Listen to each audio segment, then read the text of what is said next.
March 19th, about 1:30 in the afternoon. That's the Escort EV. It's just plugged in. Decided to put a full charge, Ginger and I. That would be Ginger right there. You remember Ginger? We're going for a cruise tomorrow, so that's supposed to be 5C tomorrow. That would be what? Approaching 40 Fahrenheit. Right now it's -1C. March 19th, 2011, just in case you're watching this much later on YouTube. Decided to do a roast today in the solar oven, so bear with me here while we go back to the end of the driveway here. Things are thawing out, but you can see there's still a fair bit of snow and ice around. Garden's not quite bare yet. Oh well, anyway, so this has been out here about 2 hours. You can see it's pretty close to about 145 Celsius, which would be, we're going to call it 290 Fahrenheit. That's the medium-sized roaster. Those of you who have followed my videos in the past will notice that the oven is in the summer position, and it's only March 19th. It should technically be, this should be where it's sitting on this side, but because the roast pan won't fit, I had to leave it in this position, so it's not optimum. But as you can see, it's still getting pretty close to 300 even after just 2 hours. I used the meat probe this time, a little gizmo here. If you can see that, 88 degrees where I have it set to C, which I can't remember in Fahrenheit. It's 11 degrees C inside, internally in the roast right now. It's a 6-pound roast. The reason I did that is because the sun, there were a few clouds. Right now it's pretty clear. So, but anyway, I was just concerned that we didn't hit the internal temperature because it is quite cold. Like I said, 30 degrees Fahrenheit, -1 Celsius. And back to the angles of the oven, because I have to keep flipping it back and forth, I was decided that I'm going to build another one. It's going to be bigger than this one, but just to prevent having to flip it, and then that way I could get away from the side door, I could just kind of put a rear door in it, maybe hinge it down, make it easy to get at, just put the hinges along here, drop the whole thing down this way. It's a thought. Anyway, and I might just make the whole thing on a 45-degree angle, not optimum, but you know what, I've never had a problem getting this thing to 300 degrees plus pretty much on any position, so at 45 it will sort of be ideal for almost any condition. And of course in the late spring, early summer, it would be peak. It won't be as good in the winter, but I don't use it as much in the winter because of the fact that you don't get a lot of sun days here in Northern Ontario. So, but when I do, I'll use it anyway, and I'll maybe make some videos. But someone asked me if I was going to build a bigger one, would I possibly do a YouTube segment or several segments on building one of these. So perhaps I will, and I think maybe when the weather gets better. I do have a nice workshop and garage here, but it's not heated, so bear with me. Let's wait till May. Yeah, sometime in May I will embark upon this project, and I'll take it step by step, and I'll just show everybody how I put this one together, and hopefully the next one will work out as well, and maybe that will encourage viewers to make their own and get into what I find is probably one of the best ways to utilize solar, cooking your meals whenever it's sunny, and keeps the heat out of the house, uses zero energy, obviously.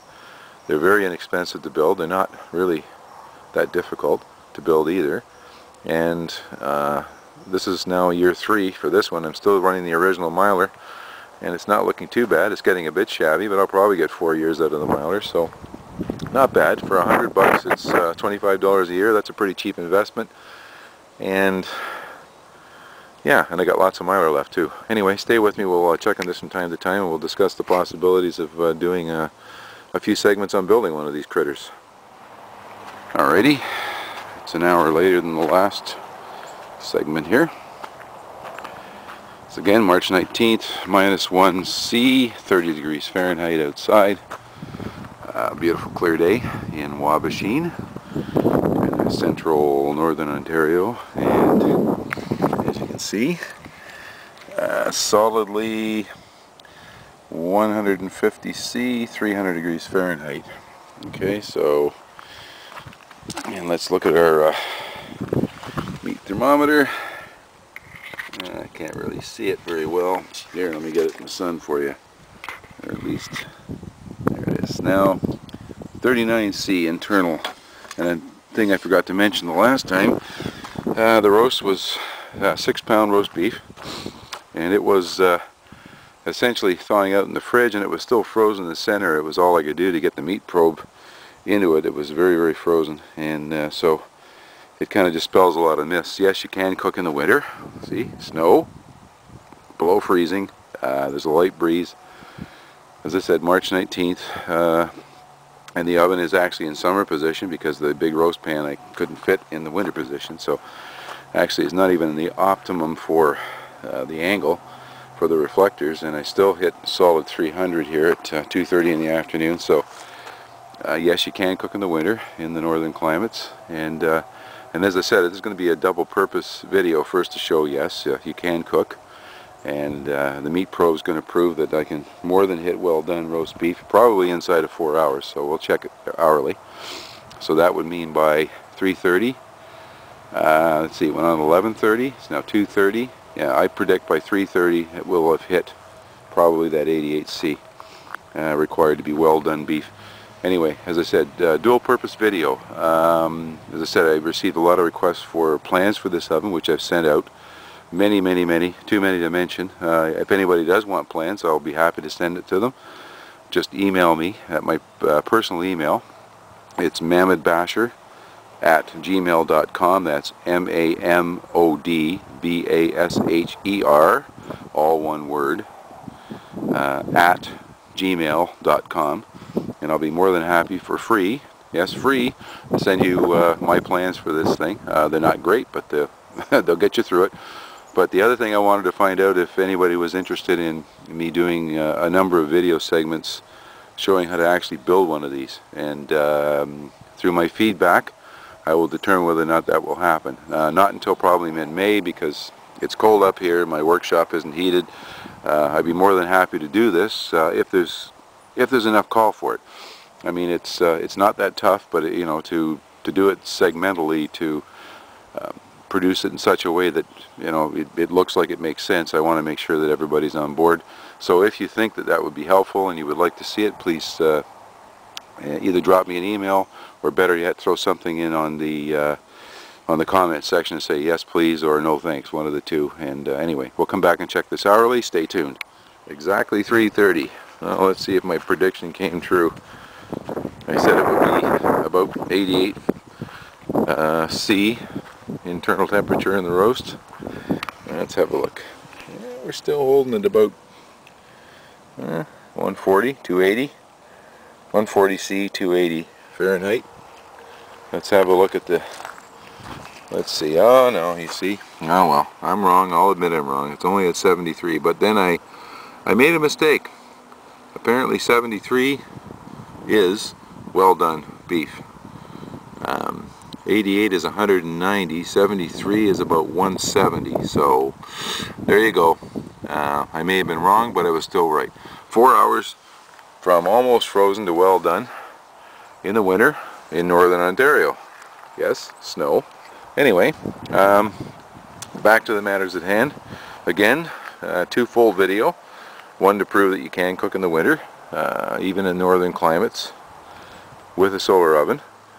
And the second part is, if anyone is really interested in my doing a video series on constructing a solar oven from scratch, depending on the feedback that I get, in case you hadn't figured it out, I like to build things. But I mean, I'm not going to do them if it's, I mean, okay, I'm going to build the video, I'm going to build the solar oven, but taking a video of it obviously requires a little more work, and I don't mind doing it as long as there's some payback. In other words, people really interested. So if you are, please send some feedback on the comment section of this video, and if there's enough of them that say yes, please do.